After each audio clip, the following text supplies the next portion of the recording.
At eto pa ang isang hudyat na talagang malapit na ang Pasko. Talagang makukuryente ka sa sobrang ganda ng I Saw the Signs.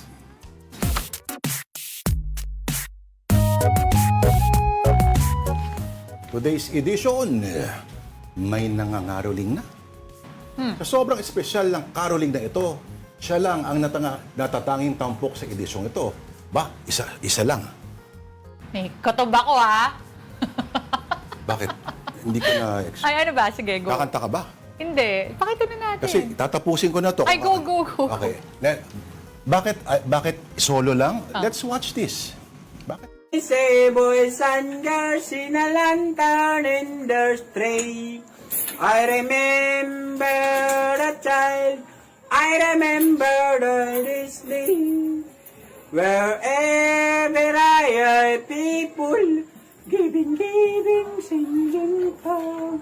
I believe on Christmas Day o day nang may day grand with full boy for a bright tomorrow in the name of Jesus Christ. Good Lord. Let's sing Merry Christmas and the Happy Holiday. Na Jesus need the Christmas Day o day nang. In fairness, nasa tono. Consistent.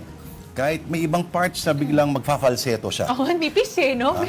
Oh, parang yodeling na nang papunta na sa yodeling. Pero, In fairness. kala ko nung una si Benji Paras. Totoo ba? Hawig ni Benji Paras, di ba? Pakita nga na, ayan Ayan, di ba? Kaya sa mga papanood, ano? Tanong natin si Papa Bear kung kung kaya niyang ganyan. At naka-AXIS na t-shirt ka talaga. Kung may mga ganyan kayo video, padala nyo rito. Di ba? Oo, baka kayong next na ma-feature sa ating At episode. namamasko po sa lahat ng nanonood sa Afternoon Delight via live streaming on Facebook, YouTube, and TikTok.